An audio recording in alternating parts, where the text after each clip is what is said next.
Hi friends, నేను మీ అంజని. మీరు చూస్తున్నది ఎస్ఆర్కే హారర్ స్టోరీస్. మరి స్టోరీలోకి వెళ్ళబోయే ముందు నాదొక చిన్న request. For best realistic horror and thrilling experience కోసం తప్పకుండా హెడ్సెట్ అయితే పెట్టుకోండి. అండ్ మీ హారర్ స్టోరీస్ నాతో షేర్ చేసుకోవాలి, మన ఛానల్లో వినాలి అనుకుంటే నా ఇన్స్టాగ్రామ్ ఐడిని డిస్క్రిప్షన్ లోనైతే ఇస్తున్నాను. అక్కడికి వచ్చి మీ స్టోరీని నాతో షేర్ చేసుకోవచ్చు. మరి అది వాయిస్ మెసేజ్ రూపంగానైనా, మెసేజ్ రూపంగానైనా. మరి ఇంకెందుకు ఆలస్యం, లేట్ చేయకుండా ఈ రోజు వీడియోలోకి వెళ్ళిపోదామా?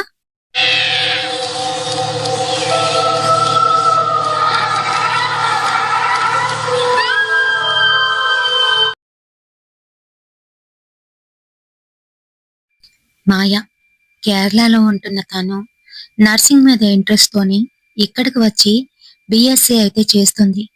అంటే bachelor of science in nursing. మరి ఇది 4 సంవత్సరాలు అయితే ఉంటుంది. ఇది ఒక డిగ్రీ కోర్స్ లాంటిది. అందులోనే వాళ్ళకి అన్ని కూడా నేర్పిస్తారు. ఆ తర్వాత పోస్ట్ బేసిక్ నర్సింగ్, అది కూడా కంప్లీట్ చేయాలి. 2 ఇయర్స్ అయితే పడుతుంది. మరి ఆ 2 ఇయర్స్ లోనే ఉంది మాయ. మాయ ఇంకొక 1 ఇయర్ కంప్లీట్ చేస్తే తనకి మంచి అవకాశాలు అయితే వస్తాయి. అంతేకాదు, తను ఇంగ్లీషు ఫ్లూయెంట్ గా మాట్లాడగలదు. కాబట్టి ఇతర దేశాలకు వెళ్లే ఛాన్స్ కూడా వస్తుందని ఎదురు చూస్తుంది. మరి అలానే ఇక్కడ ఒక పెద్ద కార్పొరేట్ హాస్పిటల్లోని తనైతే చేస్తోంది. మరి నర్సింగ్ అనేది చాలా ఈజీ అనుకునే వాళ్ళకి నేను ఒకటైతే చెప్పాలనుకుంటున్నాను. పని చూడ్డానికి చాలా సులువు అనిపించేది వచ్చి చేస్తేనే తెలుస్తోంది అందులోని లోటుపాట్లు. మరి అలానే ఇక్కడ కూడాను మాకు సరిగ్గా ఫుడ్ కూడా ఉండదు. అంతేకాదు, వాళ్ళు పెట్టినా మాకు తినాలనిపించదు. కొన్నిసార్లు అలాంటి పనులైతే తగులుతాయి మాకు. మరి తప్పదు.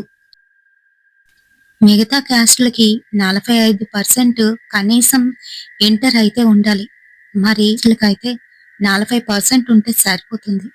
అలానే మరి నేను కూడా ఇక్కడైతే జాయిన్ అయ్యాను. నాకు కొత్తల్లోని చాలా బాధ, భయంగానైతే అనిపించేది. కానీ రాను రాను అవన్నీ అలవాటైపోయాయి. ఇప్పుడైతే నాకు దేనికి భయం లేదు. కానీ మాకు టైంకి తిండి ఉండదు, టైంకి నిద్ర ఉండదు. ఎప్పుడు ఎవరు పిలుస్తారో తెలీదు. అంతేకాదు, ఏ పని వచ్చి పడుతుందో మాకైతే అస్సలు తెలీదు. పేషెంట్స్ ఎక్కువగా ఉండేటప్పుడు, ఇంకా ఏవైనా వైరల్ డిసీజెస్ వచ్చినప్పుడు మాకైతే చాలా పని ఉంటుంది. అంతేకాదు, పని అని మేమైతే అనుకోం. దేవునికి సేవ చేస్తున్నట్టుగానే ఫీల్ అవుతాం. ఎందుకంటే మా ట్రైనింగ్ లోనే ఖచ్చితంగా నేర్పిస్తారు. మరైతే మాయాకి ముఖ్యంగాను నర్సింగ్ చెయ్యాలని చిన్నప్పటి నుంచి కూడా ఒక ఆసక్తి. ఎందుకు అనంటే క్రిస్టియన్. వాళ్ళ అమ్మ నాన్న చిన్నప్పటి నుంచి ఎదుటి వాళ్ళకి సహాయపడాలి, సేవ చెయ్యాలి అని నోరు పోసేవారు. అంతేకాదు, మానవ సేవే మాధవ సేవ అని చెప్తూ ఉండేవారు. అందుకనే తను కూడా ఈ నర్సింగ్ అంటే చాలా ఇంట్రెస్ట్ చూపించి ఇందులోకైతే వచ్చింది. అయితే మరి నర్సింగ్ లో మటుకు వేరే ఊరు నుంచి, వేరే ప్రాంతం నుంచి వచ్చారని ఏ ఇబ్బంది లేదు. అందరూ కలిసిమెలిసి ఉంటాం. అంతేకాదు, హాస్టల్లోని మేమందరం కూడా అక్కా చెల్లెళ్ళలాగా ఫీల్ అవుతాం. ఎటువంటి గొడవలు అయితే రావు. ఒకరికి ఒకరు తోడుగానైతే ఉంటాం ప్రతి విషయంలో కూడా. అలానే నాతో పాటు శ్వేతనైతే ఉండేది. శ్వేత కన్వర్టెడ్ క్రిస్టియన్. మరిద్దరం కలిసి చదువుకోవడం, సర్వీస్ చేయడానికి కూడా ఇద్దరం కలిసి వెళ్ళడం. అంతేకాకుండా సండే వచ్చిందంటే త్వరగా మా పనులు పూర్తి చేసుకొని ఖచ్చితంగా మాకు దగ్గరలో ఉన్న చేపలకి అయితే వెళ్ళేవాళ్ళం. అలా వెళ్ళి ప్రశాంతంగా అక్కడ కూర్చొని దేవుణ్ణి స్మరిస్తూ కాసేపు మమ్మల్ని మేము మర్చిపోతూ ఉండేవాళ్ళం. ఆ తర్వాత మళ్ళీ మా పనుల్లో యథావిధిగా ఉరుకులు పరుగులు. అయితే ఒకరోజు ఒకరోజు పూర్తిగా నా జీవితాన్ని మార్చేసింది. అంతేకాదు, ఎప్పుడు భయపడిన నేను ఆ రోజైతే భయపడ్డాను. అసలు అసలు ఎందుకు ఈ నర్సింగ్ లో జాయిన్ అయ్యానా అని బాధపడ్డాను. మరి ఆ రోజు మార్నింగ్ ఎప్పట్లానే నేను శ్వేత ఇద్దరం టిఫిన్ అయితే కంప్లీట్ చేశాం. మరి అక్కడి నుంచి మా ప్లాన్స్ అన్నీ కూడాను మాట్లాడుకొని సర్వీస్ కోసం అని చెప్పి మార్నింగ్ సెక్షన్‌లోనే పేషెంట్స్‌ని చూడ్డానికైతే వెళ్ళాం. మరి ఆ టైంలో పేషెంట్స్‌ని చెక్ చేసుకొని క్లాసులకైతే అటెండ్ అయిపోయాం. మరి క్లాసెస్ కూడా ఫినిష్ అయిపోయాయి. ఏ శ్వేత, కొంచెం ఈరోజు నా పేషెంట్, అదే ఆ ముసలాయన ఉన్నారు కదా, ఆయనకి ఇంజెక్షన్ చేసేవా? నాకు అర్జెంట్ పనుంది అని చెప్తుంది మాయ. సరేనే, ఏంటి, ఏ డోస్ ఇవ్వాలి అని అడుగుతుంది. పలానా డోస్ ఇవ్వాలి అని చెప్పేసి తనైతే అక్కడి నుంచి వెళ్ళిపోయింది. మరి ఆ రోజు తనకి ఒక అర్జెంట్ పనైతే ఉంది. అది మరి ఇంకేంటో కాదు, కేరళకి వాళ్ళింటికి ఓణం పండక్కి వెళ్ళడానికి టికెట్స్ అయితే బుక్ చేసుకోవాలి. అంతేకాదు, కావలసినవన్నీ కూడా వాళ్ళమ్మ కొన్ని ఐటమ్స్ ఇక్కడే కొని తీసుకురమ్మని చెప్పింది. మరి సాయంత్రం అయ్యేసరికి వాళ్ళందరూ కూడాను హాస్టల్‌కి అయితే చేరుకున్నారు. మరి హాస్టల్ రూమ్‌లోని బట్టలు మార్చుకుంటున్న శ్వేత అయితే ఇలా అంటుంది. "ఏయ్! నీ పని పూర్తయిందా?" అని అడుగుతుంది. "ఆ! ఎక్కడ? ఇంకా కొన్ని బట్టలు కొనాలి. ఆ బట్టలు కొనేస్తే అయిపోయినట్టే" అని చెప్తుంది. "ఓహో! సరే, రేపు మార్నింగ్ మనకి హాఫ్ ఇస్తారు కదా! అప్పుడు వెళ్లి కొందాంలే" అని చెప్తుంది. "హ్మ్. అందుకనే. ఓణం చాలా బావుంటుంది తెలుసా? నువ్వు కూడా రావచ్చుగా మా ఇంటికి" అని అంటుంది. "అమ్మో! నీ లాంగ్వేజ్‌నే మార్చడానికి నాకిన్ని రోజులు పట్టింది. మీ ఇంటికొస్తే వాళ్ళ లాంగ్వేజ్ నాకర్థం కాదు. పైగా నా లాంగ్వేజ్ వాళ్ళకర్థం కాదు" అని అంటుంది. ఈలోగా వాళ్ళైతే నైట్ డ్యూటీస్‌కి వెళ్ళవలసి ఉంది. మరి అక్కడున్న సోఫాల మీద కొంతమంది పడుకొని ఉంటే, కొంతమంది చదువుకుంటున్నారు. మరికొంతమంది రిలాక్స్ అయితే అవుతున్నారు. ఇంక అలానే ఉంటుంది వాళ్ళ వ్యవహారం. మరి అక్కడే వాళ్ళు కూడా కూర్చొని అక్కడే రిలాక్స్ అయితే అవుతున్నారు. మరి ఈలోగా అక్కడికి హెడ్ నర్స్ అయితే వచ్చింది.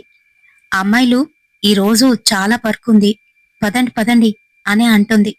సరేనని వాళ్ళైతే పేషెంట్స్ ఉన్న వార్డ్ దగ్గరికైతే వచ్చారు. మరి అక్కడ ఎవరి పనులు వాళ్ళైతే చూసుకుంటున్నారు. వీళ్ళకి షిఫ్టుల వారీగాను డ్యూటీ అయితే ఉంటుంది. మరి అలానే చేసుకుంటూ ఉంటారు. అలానే వాళ్ళు ఆ నైట్ అక్కడైతే పని చేస్తున్నారు. ఈలోగా హెడ్ నర్సు వీళ్ళని పిలిచి, "ఏ శ్వేత, మాయ, ఇద్దరు కూడాను నా క్యాబిన్ దగ్గరికి వెళ్ళి, ఇదిగో నేను లిస్ట్ ఇస్తున్నాను కదా, ఆ టాబ్లెట్స్ అక్కడే ఉంటాయి, తీసుకురండి" అని చెప్తుంది. ఓకే సిస్టర్ అంటూ వీళ్ళిద్దరూను ఫస్ట్ ఫ్లోర్‌లో ఉన్న తన వార్డ్‌కైతే వెళ్లారు. మరి ఇలా వెళ్లారో లేదో కరెంట్ అయితే పోయింది. ఛ! ఇప్పుడే పోవాలా అని అంటూ ఉంటే, "ఏం చేస్తాం, తప్పదు, రా" అంటూ జనరేటర్ ఆన్ చేస్తాడులే, ఈలోగా వెతికి తీసుకువెళ్ళిపోదాం అని అంటుంది శ్వేత. సరేనని తన చేతిలో ఉన్న ఆ లిస్ట్‌ని చదువుతూ వెలుతురైతే చూపిస్తుంది మాయ. మరి అక్కడే కొన్ని టాబ్లెట్స్ అయితే ఉన్నాయి. వాటిని ఇంకా కొన్ని టానిక్స్‌ని వాళ్ళిద్దరూ కూడాను పట్టుకొని కిందకైతే వచ్చేశారు. వీళ్ళిలా కిందకు దిగుతున్నారో లేదో అంబులెన్స్ అయితే చాలా ఫాస్ట్‌గా వచ్చి అక్కడైతే ఆగింది. అందులో ఉన్న కుర్రాడు గబగబా అక్కడున్న వాళ్ళందరినీ కూడా ఎలెక్ట్ చేస్తూ యాక్సిడెంట్ కేస్, త్వరగా రండి అని చెప్తున్నాడు. ఇంకా త్వరగా అక్కడి నుంచి ఆ అబ్బాయినైతే బయటికి తీశాడు. స్ట్రక్చర్ మీద వేసుకొని వాళ్ళందరి సహాయంతో హాస్పిటల్లోకైతే తీసుకువెళ్తున్నారు. పాపం ఆ అబ్బాయికి ఒక 20, 22 ఇయర్స్ ఉండొచ్చు. ఇంకా లైఫ్‌లో ఏం కూడా చూడలేదు. అయితే యాక్సిడెంట్ వలన తను ఇప్పుడు ఆఖరి స్టేజ్‌లో ఉన్నాడనే చెప్పుకోవచ్చు. రక్తం చాలా పోతుంది. ఇంకా కంగారు పడుతూ అక్కడికి డ్యూటీ డాక్టర్ అయితే వచ్చాడు. "ఏం జరిగింది? ఏంటయింది?" అని అడుగుతున్నారు. "సార్, ఇది యాక్సిడెంట్ కేసు. ఎవరో ఏంటో తెలీదు. తన దగ్గర ఈవెన్ మొబైల్ కూడా లేదు. తన బండికి కూడాను నంబర్ ప్లేట్ అయితే లేదు. యాక్సిడెంట్ అక్కడ మెయిన్ రోడ్‌లో జరిగింది. పోలీసులు మనకు అప్పచెప్పారు. త్వరగా చూడండి సార్" అని అంటున్నాడు. సరే తీసుకురండి అంటూ ఆపరేషన్ థియేటర్‌కి అయితే తీసుకువెళ్లారు. ఇంకా డాక్టర్ గారు ఆపరేషన్ చేద్దామని అక్కడున్న మాయ ఇంకా శ్వేతకి బాడీని శుభ్రంగా క్లీన్ చేయండి అని చెప్పారు. ఆపరేషన్ కోసమని వాళ్ళు రెడీ చేస్తున్నారు. ఆ సమయంలోనే కొన ఊపిరితో ఉన్నాడు ఆ అబ్బాయి. మరి మాయ దగ్గరికి వెళ్లి చేతిని పట్టుకుండేసరికి మాయ చేతిని గట్టిగానైతే పట్టుకున్నాడు. వదిలించుకోవడానికి ప్రయత్నిస్తా ఉంటే తను తనకాసి చూసి అంటూ ఏదో చెప్పబోతూ ఆఖరి శ్వాసనైతే విడిచేశాడు. అంతే, వారిద్దరూ షాక్ అయిపోయారు. అయ్యో, హీఈస్ నో మోర్ అంటూ డాక్టరు త్వరగా వాళ్ళు ఎవరో తెలుసుకోండి. ఇంక మనం చేసేదేముంది, పోస్ట్ మార్టంకి తీసుకువెళ్ళండి అని చెప్తున్నాడు. అయ్యో, ఎంత వయసుంటది, చాలా చిన్నవాడే పాపం అని మాయ ఇంకా శ్వేత అయితే అనుకుంటున్నారు. అయితే మరి మాయని ఎప్పుడైతే అలా గట్టిగా చెయ్యి పట్టుకున్నాడో ఆ చెయ్యి అలానే విడవకుండానైతే ఉండిపోయింది. మాయ తన చేతిని గట్టిగా విడిపించుకుంది. ఇంకా అలానే చూస్తూ భయపడిపోతుంది. ఈలోగా పోస్ట్ మార్టం కోసం మరొక ఇద్దరు యువకులైతే అక్కడికి వచ్చారు. తన బాడీని జాగ్రత్తగా స్ట్రక్చర్ మీద పెట్టి తీసుకువెళ్తూ ఉంటే వెనకాతల మాయ, శ్వేత ఇద్దరు కూడాను బాడీ ఐడెంటిఫికేషన్ కోసం మోల్ మార్క్స్ ఎక్కడెక్కడ ఉన్నాయి, ఇంకా తన ఫోటోని తీసుకోవడం కోసం, అలానే బాడీ టెంపరేచరు చనిపోయే సమయానికి ఎలా ఉంది, ఏ రీజన్ వల్ల తను చనిపోయాడు, ఇలాంటి విషయాలన్నింటినీ కూడా నోట్ చేసుకోవడం కోసం పోస్ట్ మార్టం దగ్గరకు అయితే వెళ్తున్నారు. మరి ఆ పోస్ట్ మార్టం గది దగ్గరికి వెళ్ళేసరికి ఒక బ్యాడ్ స్మెల్. పోస్ట్ మార్టం చేసేవాళ్ళు ఖచ్చితంగా ఎంతో కొంత డ్రింక్ చేసే పోస్ట్ మార్టం అయితే నిర్వహిస్తారు. ఇది అందరికీ తెలిసిందే. ఎందుకనంటే మనలాంటి మరొక మనిషి చనిపోతే తనకి చేయవలసిన ఈ పోస్ట్ మార్టం ప్రక్రియ అంత దారుణంగానైతే ఉంటుంది. అయితే మరి లోపలికి తీసుకువెళ్ళిన తర్వాత మాయకైతే కడుపులో తిప్పేస్తుంది. విపరీతంగాను వామిటింగ్ సెన్సేషన్. తనకి ఎప్పుడు ఆ పోస్ట్ మార్టం ఏరియాకి వెళ్తే మటుకు ఖచ్చితంగా అలాంటి సెన్సేషన్ అయితే వస్తూనే ఉంటుంది. అబ్బా, ఇక్కడ ఇంకా ఎంతసేపు ఉండాలిరా బాబు అని అనుకుంటుంది. ఇంకా పక్కనున్న శ్వేత అది గమనించి, ఏ పదవే వెళ్ళిపోదాం అని చెప్తుంది. ఈలోగా మరొక ఇద్దరు వార్డ్ బాయ్స్ అయితే వచ్చారు అక్కడికి. శ్వేత మేడం, ఆగండి, ఇంకా కొన్ని పనులున్నాయి డాక్టర్ గారు అంటూ డాక్టర్ గారు చెప్పిన మరికొన్ని టెస్ట్లు అయితే వాళ్ళకైతే ఇచ్చారు. మరి తప్పదు, వాటిని కూడాను నిర్వర్తించాలి. ఒక్కొక్కసారి వీళ్ళ పని అలానే ఉంటుంది. మరి తనకు ఉన్న మోల్స్ ఎక్కడెక్కడ ఉన్నాయనేది నోట్ చేసుకున్నారు.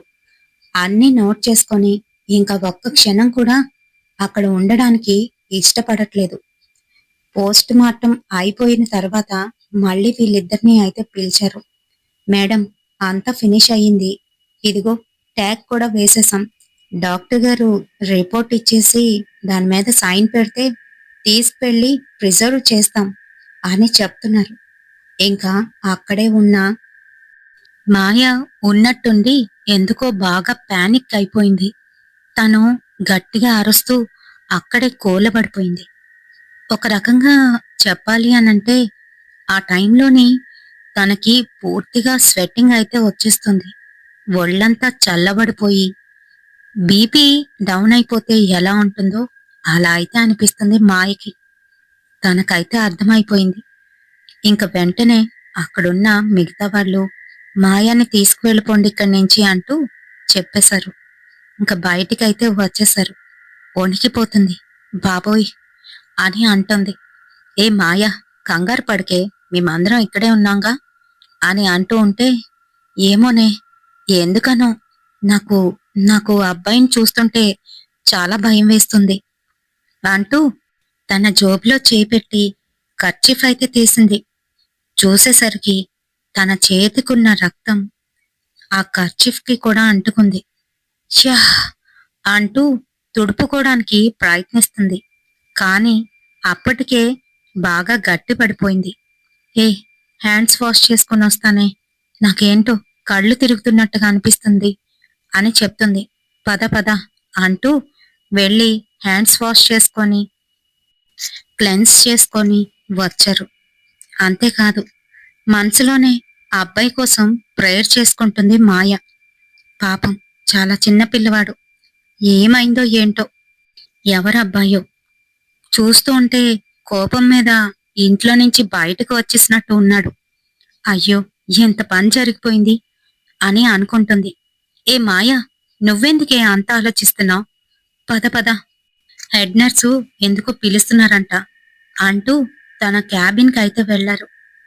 మరి అక్కడికి వెళ్ళిన తర్వాత ఆవిడైతే వీళ్ళకి ఆ రోజు నైటు ఎవరెవరు ఎక్కడుండాలి, ఎటువంటి వర్క్ చెయ్యాలి అనేది ఇన్‌స్ట్రక్షన్స్ అయితే ఇచ్చేసింది. సరేనని చెప్పేసింది మాయ. ఈలోగా మాయ ఒకసారి మన రూమ్‌కెళ్ళి వస్తాను అంటూ ఒక్కదాయే నడుచుకుంటూ పైనున్న సెకండ్ ఫ్లోర్‌కైతే వెళ్తుంది. మరి తనలా నడుచుకుంటూ వెళ్తే అక్కడంతా చిమ్మ చీకటిగానైతే ఉంది.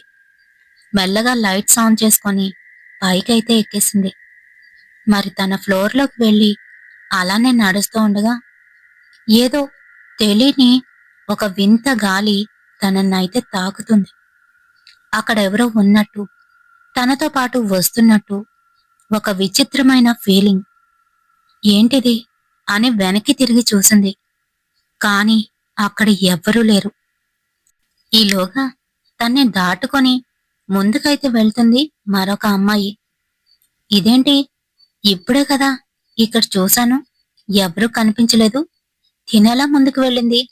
లావణ్య అని పిలుస్తోంది. ఆ చెప్పవే అంటుంది. అది అది నువ్వెప్పుడొచ్చావు అని అంటూ ఉంటే నీతో పాటే నేను వచ్చాను. సర్లే అంటూ తను వెళ్ళిపోబోతుంటే, అవును, నువ్వు బాగోలేదని రూమ్లో ఉన్నావుగా, ఎప్పుడు ఎప్పుడు హాస్పిటల్లోకి వచ్చావు అని అడుగుతోంది. ఈలోగా చేతిలో ఉన్న ఫోను మోగుతోంది. చెవులో ఫోన్ పెట్టుకొని పక్కకు తిరిగేసరికి అక్కడ లావణ్య కనిపించలేదు. ఇదేంటి, ఇప్పటి వరకు ఇప్పటి వరకు ఇక్కడే ఉండాలిగా, ఎక్కడికి వెళ్ళిపోయింది లావణ్య అని అంటూ ఉంటే ఫోన్లో ఉన్న శ్వేత ఇలా అంటుంది. అదేంటే, లావణ్యకి బాగోలేక రూంలోనే పడుకొనుంది, అది బయటనెందుకు తిరుగుతుంది అని అంటుంది. అవును, కానీ కానీ ఇప్పుడు నాతో మాట్లాడిందే అని చెప్తోంది. ఏం కాదు, రూంలోనే ఉండుంటుంది, వెళ్ళి చూడు, నువ్వు పొరపడి ఉంటావు అని అంటూ ఉంటే సరే సరే ఉంటాను అని కాల్ అయితే కట్ చేసింది. కానీ ఎందుకో తెలియని భయం, ఒళ్ళంతా వణుకు పుడుతుంది. మెల్లగా తన రూమ్ వైపు అయితే వెళ్ళింది. డోర్ ఓపెన్ చేస్తూ ఉంటే ఒకంతటా తెరుచుకోవడం లేదు. గట్టిగా తనైతే మళ్ళీ ప్రయత్నించింది. ఎట్టకేలకు డోర్ అయితే ఓపెన్ అయ్యింది, కిర్రుమంటూ సౌండ్ చేస్తూ. లోపలంతా చిమ్మ చీకటి. ఇదేంటి అంటూ స్విచ్ ఆన్ అయితే చేసింది. చూసేసరికి లోపల లావణ్య అయితే మరోవైపు తిరిగి పడుకొని కనిపించింది. ఇది ఇది ఇక్కడుంటే మరి ఇందాకలు నాతో మాట్లాడిందెవరు అని భయపడిపోతుంది. సరే, నాకెందుకొచ్చింది అని చెప్పి వాష్రూమ్‌కెళ్ళి తన పని అయితే కానిచ్చుకుంది. వాష్రూమ్ నుంచి బయటకు వచ్చి వేరొక డ్రెస్ అయితే వేస్తుంది. ఎందుకనంటే ఇందాకలా ఆ అబ్బాయి బ్లడ్ తన డ్రెస్ మీద అయితే పడింది. మరందుకనే తనలా డ్రెస్ మారుస్తూ ఉంటే అటుపక్కకు తిరిగి పడుకున్న లావణ్య ఇలా అయితే అంటుంది. అక్క అక్క, నాకు హెల్ప్ చేయవా అని మెల్లగానైతే తనలో తాను కొనుక్కుంటుంది. ఏంటిది, ఏం మాట్లాడుతుంది అనుకుంటూనే తను డ్రెస్ అయితే వేసుకుంది. మెల్లగా అడుగుల్లో అడుగు వేసుకొని తన దగ్గరకైతే వెళ్తోంది. ఈలోగా ఇంకొంచెం వాయిస్ పిచ్చి పెంచి అబ్బాయి గొంతులోని అటుపక్కకి తిరిగి పడుకున్న లావణ్య అయితే అక్క, నిన్నేనక్క. ప్లీజ్ నాకు హెల్ప్ చెయ్యి. మా వాళ్ళకి నేను చచ్చిపోయినట్టు చెప్పక్క. ప్లీజ్ అక్క. అని అంటూ ఒక్కసారిగా పడుకున్న మనిషి అమాంతం గాల్లోకైతే తేలుతోంది. అలా చూసేసరికి ఇంకా మాయకి కాళ్ళు చేతులు వణికిపోయాయి. గట్టిగా అరచేసింది. అంతే, ఒక్కసారిగా మళ్ళీ బెడ్ మీద అయితే పడిపోయింది లావణ్య. తనకేమీ తెలియనట్టు లేచి కూర్చొని కళ్ళు నలుపుకుంటూ, ఏమైందే నీకు? నాకు ఫీవర్గా ఉంది. అంత గట్టిగా ఎందుకు అరుస్తున్నావు అని అడుగుతోంది. "ఉమ్, లావణ్య లావణ్య ఇప్పుడు ఇప్పుడు నువ్వే కదా అలా మాట్లాడావు. నిన్ను చూసా నేను భయపడ్డా.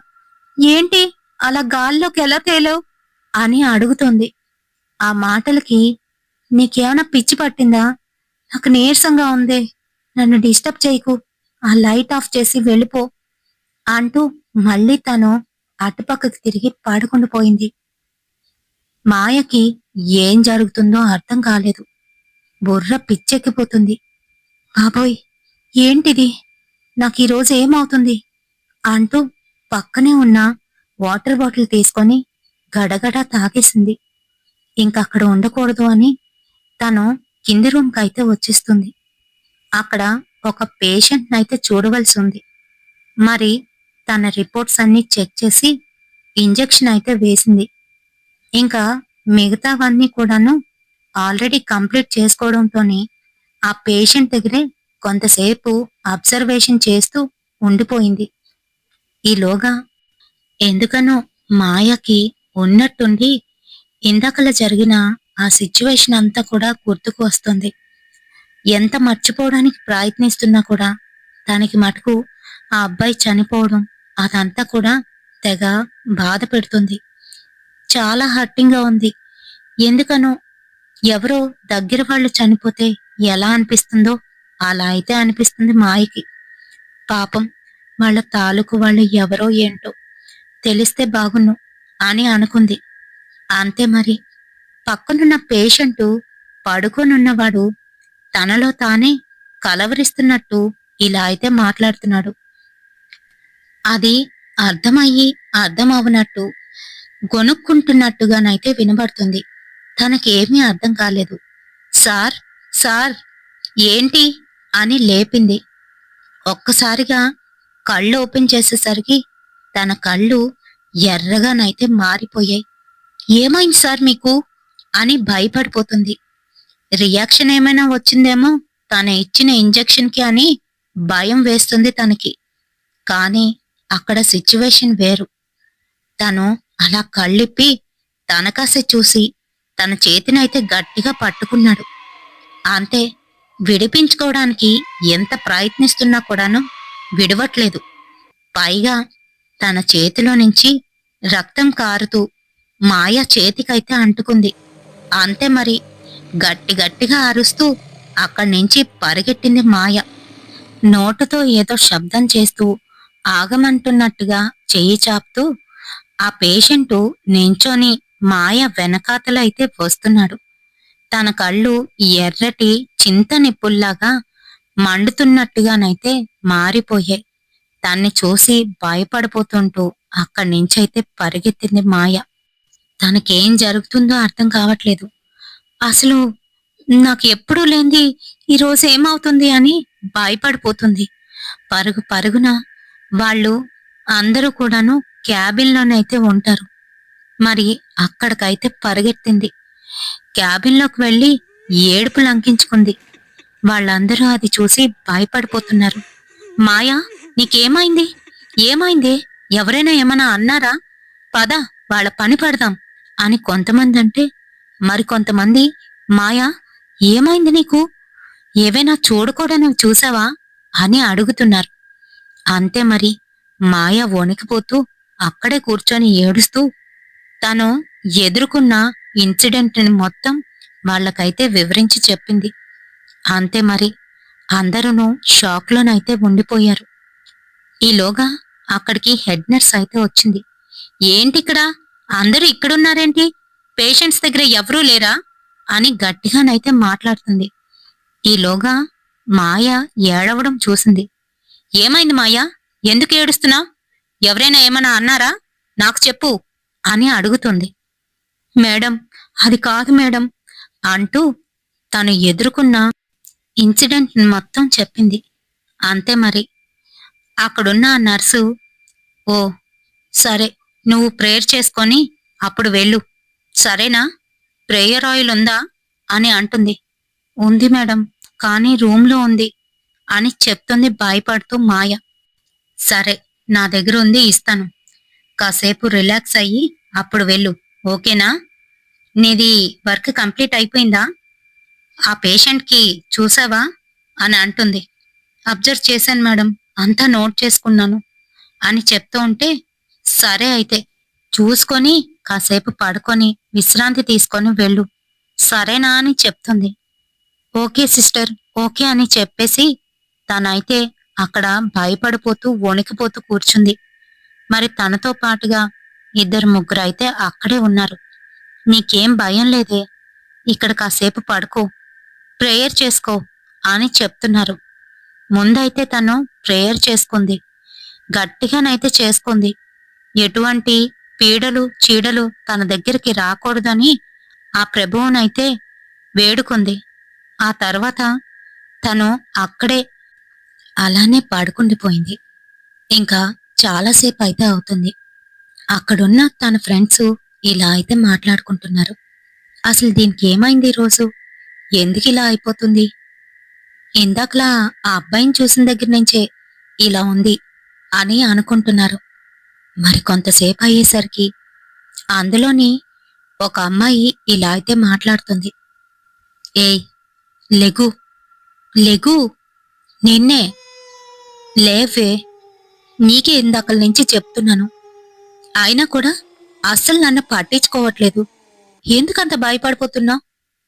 నేను రక్తంతో ఉన్నటప్పుడు కూడా నన్ను చూసి అంత భయపడలేదు. అలాంటిది ఇప్పుడెందుకంత భయపడుతున్నావు? నేనేమన్నాను? అయినా నీకు ఏమైనా అపకారం చేశానా? నాతో రమ్మన్నానా? కేవలం నా మాట వినమంటున్నాను. అయినా కూడా వినిపించుకోకుండా ఎందుకలా పరిగెడుతున్నావు?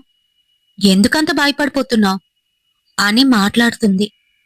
తన మాటలు పడుకొని ఉన్న మాయకైతే అర్థం కావట్లేదు. మరింకెవరితోనో మాట్లాడుతుందిలే అని అలానే నిద్దట్లోనైతే ఉంది. ఈలోగా అక్కడికి మరొక అమ్మాయి అయితే వచ్చింది. అన్నయ్య, నువ్వెంత చెప్పినా వాళ్ళైతే వినరన్నయ్యా. నేను కూడా నీలాగే ఎన్నోసార్లు ఇదిగో ఈ అక్కతో మాట్లాడడానికి ప్రయత్నించాను. కానీ అక్క నా మాటలు వింటేనే కదా. అసలు నేను అక్కకి కనిపించేదాన్నే కాదు. కేవలం ఈ అక్కకి మాత్రమే నువ్వు ఒక్కడవే కనిపిస్తున్నావు, నేను కూడా కనిపించట్లేదు అని అంటుంది. ఆ మాటలు వింటుంటే తనకేమీ అర్థం కావట్లేదు. అసలు అక్కడ తన ఫ్రెండ్స్ ఉన్నారా లేదా అని గబుక్కుమని లేచి కూర్చుంది. అంతే, అక్కడ ఎవ్వరూ లేరు. చిమ్మ చీకటిగానైతే ఉంది. తనకేమీ అర్థం కావట్లేదు. ఏయ్, ఎక్కడికి వెళ్ళిపోయారే అంటూ గమ్మన లేచి అక్కడి నుంచి బయటకైతే వచ్చేసింది. హాస్పిటల్ అంతా కూడాను విచిత్రంగా చీకటిగానైతే కనిపిస్తుంది, అతి భయంకరంగా. అంతేకాదు, హాస్పిటల్లోని ఏవో నీడలు తిరుగుతున్నట్టు వారందరూ తన దగ్గరకు వచ్చి, మాకు హెల్ప్ చేయవా, ప్లీజ్ ప్లీజ్ అని ప్రాధేయపడుతూ తన్ని హెల్ప్ చేయమని అడుగుతున్నట్లు కనిపించింది. ఇంకా అలాగనే తను పైకైతే వెళ్ళిపోయింది, వాళ్ళు ఉండే రూమ్స్ వైపు. ఇంక వెంటనే తన జేబులో నుంచి ఫోన్ తీసైతే మాట్లాడుతుంది. హలో హలో శ్వేత, ఎక్కడున్నావే అని అడుగుతుంది. శ్వేత అటునుంచైతే మాట్లాడట్లేదు. ఏదో మెల్లగా గొణుకుతున్నట్టు వాయిస్ అయితే వస్తుంది. ఏ శ్వేత, నీకేనే, చెప్పు, ఎక్కడున్నావు? అసలు హాస్పిటల్ ఏంటి ఇలా ఉంది? నాకు భయం వేస్తుందే, మీరందరూ ఎక్కడున్నారు అని అడుగుతుంది. ఆ మాటలకి అటునుంచి ఇప్పుడు శ్వేత అయితే సమాధానం చెప్తూ, ఏయ్, నువ్వెక్కడున్నావే అని అంటుంది. అది నేను మన ఫ్లోర్లో ఉన్నాను అని చెప్తూ ఉంటే, "ఉమ్, కరెంట్ పోయింది. జనరేటర్లో కూడా ఏదో ఫాల్ట్ అంట. అందుకనే అందరం డాబా మీదున్నాం. పైకొచ్చేసేయ్" అని చెప్తుంది. ఈ టైంలో డాబా మీద అయినా మన రూంలో ఎవ్వరూ లేరా? లావణ్యకి బాలేదు కదా, అది పడుకొనుంటుందేమో అని అంటుంటే, నేను చెప్పింది చెయ్యి, డాబా మీదకి రా అంటూ గట్టిగానైతే అంది. సరేనంటూ తన ఫోన్ పట్టుకొని డాబా పైకైతే వచ్చింది. అక్కడికి వచ్చేసరికి అసలు అక్కడ ఎవ్వరూ కనిపించటం లేదు.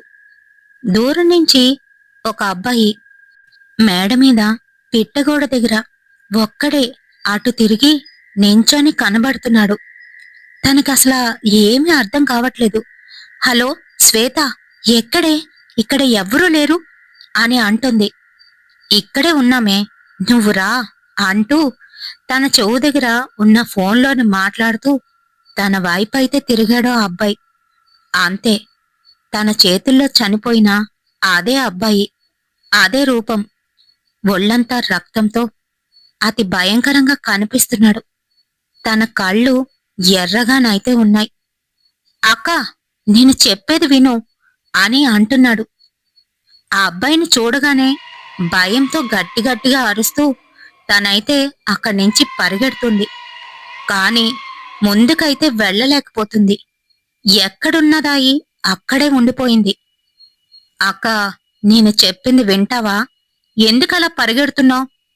నిన్ను చనిపోయినట్టు మా ఇంట్లో వాళ్ళకి తెలీదక్కా. దాని గురించి నువ్వు చెప్తావని నీ వెనకైతే పడుతున్నాను. కాని నువ్వు మటుకు వినిపించుకునేటట్టు లేవు. నీతోనే ఉంటాను. నిన్ను వదిలి ఎక్కడికి పోను. మా అమ్మ నాన్న వచ్చే వరకు నీతోనే ఉంటాను. మా అమ్మ ఈరోజు నన్ను తిట్టింది తెలుసా? ఎప్పుడూ లేంది. మా నాన్న ఎప్పుడు తిడుతూ ఉంటే అమ్మ వెనకేసుకొని వచ్చేది. అలాంటిది మా అమ్మ కూడా నన్ను ఈరోజు తిట్టింది. నేను దేనికి పనికిరాని వెధవనని అంది. ఆ మాటలకు నాకు కోపం వచ్చి ఇంట్లోనే అన్ని వదిలేసి బైక్ వేసుకొని బయటకైతే వచ్చేసాను. బైక్కి నెంబర్ కూడా లేదు. అయితే మరి ఇలా యాక్సిడెంట్ అయిపోయిందక్క. అంతే, నేను చనిపోయాను. నేను చనిపోయినట్టు మా వాళ్లకు తెలీదు. నువ్వు చెప్పక్క అని అంటున్నాడు. అంతే, ఆ మాటలు విన్నా తనకైతే భయం వేసేసి గట్టిగా అరిచేసింది.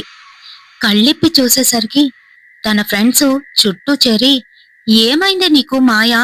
ఎందుకంత గట్టిగా అరుస్తున్నావు? ఏమైంది ఏమైంది అని అడుగుతున్నారు. తనకి మటుకు ఏమీ అర్థం కావట్లేదు. చుట్టూ ఉన్న వాళ్ళని చూసి భయపడిపోతుంది. ఆ అబ్బాయి ఆ అబ్బాయి వాళ్ళ వాళ్ళ కోసం అంటూ ఆగిపోయింది. ఏమవుతుంది నీకు? ఎన్నో చూసాం ఇలాంటివి. ఇదేం కొత్త కాదు కదా, ఎందుకిలా అయిపోతున్నావు అని పక్కనున్న శ్వేత అయితే అంటుంది. అది అది నాకు తెలీదు. ఆ అబ్బాయి నన్ను వదలడంట. పైగా వాళ్ళ అమ్మ నాన్న ఎక్కడున్నా తన దగ్గరకు తీసుకురమ్మని అంటున్నాడు. తను చనిపోయినట్టు చెప్పమంటున్నాడు. నాకెలా తెలుస్తుంది అని ఏడుస్తోంది. అప్పటికే తన సిచ్యువేషన్ అయితే అస్సలు బాలేదు. చాలా ఫీవర్ గానైతే అనిపిస్తుంది. ఏ, నీకు ఫీవర్ కూడా ఎక్కువైందే అంటూ తన ఫీవర్ అయితే చెక్ చేశారు. 102 అయితే ఉంది. అమ్మో, చాలా ఫీవర్ ఉంది. ముందు ఈ టాబ్లెట్ వేసుకో, ఇంజెక్షన్ చేస్తామంటూ టాబ్లెట్ ఇచ్చి ఇంజెక్షన్ అయితే చేశారు. ఈలోగా పోలీసులకి ఇన్ఫార్మ్ చేసి ఉన్నారు కాబట్టి వాళ్ళు వెంటనే సీసీ కెమెరా ద్వారా ఎక్కడి నుంచి బైక్ వచ్చింది వగైరా డీటెయిల్స్ అన్ని కూడాను తెలుసుకున్నారు. అంతేకాదు వాళ్ళకి ఇన్ఫార్మ్ అయితే చేశారు. మరి ఆ వార్త తెలియగానే తెల్లవారు 4 గంటలకే వాళ్ళ అమ్మ నాన్న ఏడ్చుకుంటూ అక్కడికైతే వచ్చారు. తన బాడీని అలా చూసి వాళ్ళ అమ్మ అయితే ఇలా ఏడుస్తుంది. అంతా నా వల్లే, నేనే నిన్ను తిట్టాను. ఎప్పుడూ లేనిది నేనే నిన్ను తిట్టాను. అందుకే నువ్వు నాకు దూరం అయిపోయావు అంటూ పడి పడి ఏడుస్తోంది. అది చూస్తున్న వాళ్ళందరికీ కూడాను హృదయం ద్రవించుకుపోయింది. మరి అది విన్నా మాయకి మటుకు భయం వేసేసింది. అంటే రాత్రి రాత్రి ఆ పిల్లాడు చెప్పింది నిజమేనన్నమాట అని అనుకుంది. అంతే మరి. అక్కడి నుంచి తన శవాన్నయితే తీసుకుపోయారు. తన శవాన్ని తీసుకువెళ్లారు గాని తిన నుంచి ఆ అబ్బాయినయితే దూరం చేయలేకపోయారు. అంతా నార్మల్ అయిపోతుంది అనుకున్న మాయకి మటుకు ఆ రోజు నుంచి టార్చర్ అయితే మొదలయ్యింది. అది ఎలా అంటే ఎవ్వరూ లేని సమయంలో ఆ అబ్బాయి పక్కకొచ్చి మాట్లాడడం మొదలు పెట్టేవాడు. అక్క, నేను అలా చేసేవాణ్ణి, అలా ఉండేవాణ్ణి. నేను నిజంగా చనిపోవాలనుకోలేదక్క. నాకింకా బ్రతకాలనే ఉంది. అక్క, నాకిక్కడ భయం వేస్తుంది. నువ్వు కూడా నాతో వచ్చేయకూడదు. నువ్వు చాలా మంచిదానివి. నువ్వు కూడా నాతో వచ్చేయక్క అనడం మొదలు పెట్టేవాడు. అంతే, భయంతోని తను వణికిపోయేది. జనం ఉన్న దగ్గరే తను కూడా ఉండేది. పొరపాటున ఎవరైనా లేకపోతే గట్టి గట్టిగా అరుస్తూ బయటికైతే వచ్చేసేది. పాపం సరిగ్గా నిద్ర కూడా పోలేకపోతుంది మాయ ఇప్పుడు. స్టడీస్ మీద కాన్సన్ట్రేషన్ ఉండట్లేదు. ఇంకా ఓనం పండుగ దగ్గరకు వచ్చేసింది. తను వెళ్లాల్సిన సమయం అయితే వచ్చింది. ఇంకా ఆ రోజు తను ఒక్కరిదాయే ఏదో విధంగా నేను వెళ్ళిపోతానే, పర్వాలేదు అని చెప్పి బస్సు అయితే ఎక్కేసింది. మరి తను అలా ఎక్కింది గాని ఇంటికి వెళ్తుందో లేదో అని మాకైతే చాలా టెన్షన్ వచ్చేసింది. మొత్తానికి తన ఇంటికైతే రీచ్ అయిపోయింది. కానీ తనకేం జరుగుతుందో ఆ విషయాన్ని మటుకు వాళ్ళ అమ్మకి వాళ్ళ నాన్నకి నైతే చెప్పలేదు. కానీ అక్కడికి వెళ్ళిన 2 రోజులకే వాళ్ళ అమ్మ అదంతా గమనించి తెలుసుకుంది.